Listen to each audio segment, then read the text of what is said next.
Action! Salut, moi c'est Rémi, je suis coach sportif à domicile à Bordeaux. C'est ma première vidéo sur YouTube, donc j'espère qu'elle vous plaira. Et donc on va aller directement dans le vif du sujet. Je vais vous donner 7 conseils, pas 8, pas 5, 7 conseils. Vraiment parce que je me suis dit que c'était ceux qui étaient les plus importants, c'est ce qui ressortait le plus. Donc voilà, vous en aurez 7. Si dans les commentaires vous voulez en mettre d'autres, n'hésitez pas non plus. Et puis c'est parti! Conseil numéro 1, commencez doucement. Il faut vraiment qu'il y ait une notion de progressivité dans ce que vous faites. Vous vous dites, je me motive, je me mets au sport, je vais faire 5 séances par semaine. Clairement ça va pas marcher. À la fin de la semaine, vous serez complètement crevé et démotivé, vous aurez plus du tout envie. C'est plutôt compliqué de changer complètement de routine, de repartir sur une activité physique 1 à 2 séances par semaine, c'est déjà très bien. Et puis après vous verrez au fur et à mesure du temps si vous voulez en ajouter ou pas.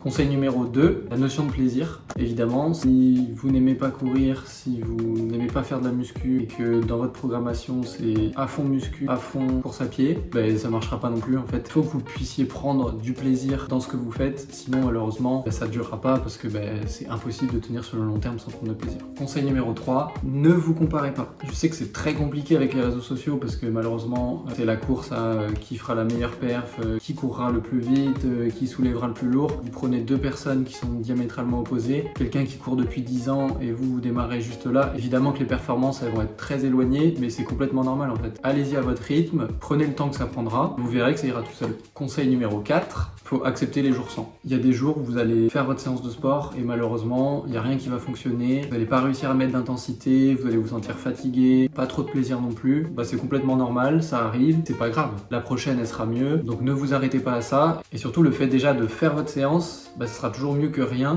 Donc même si c'est une séance moins intense pour vous, soyez déjà fiers de vous, de ce que vous avez fait. Conseil numéro 5, la régularité est plus forte que la motivation. Alors ça peut paraître paradoxal par rapport à ce que je viens de dire juste avant, dans le sens où il faut accepter les jours sans, mais c'est aussi bien de comprendre que des fois on n'est pas du tout motivé à faire une séance, et ça veut pas forcément dire qu'il faut pas la faire. Moi le premier, j'ai pas forcément toujours envie d'y aller. Par contre à chaque fois que j'ai pu faire ma séance, j'étais quand même content d'avoir pu la faire, donc soyez pas inquiets si vous n'êtes pas toujours motivé, c'est complètement normal, et vous verrez qu'en faisant votre séance, finalement ça ira quoi. Le 6e conseil, faites-vous accompagner. Ça peut très bien être des amis, des connaissances autour de vous, mais c'est quand même beaucoup plus simple de se motiver et d'avoir un cadre. On est à plusieurs que tout seul, c'est clairement pas fait pour tout le monde. Donc voilà, entourez-vous et vous verrez que tout va bien se passer.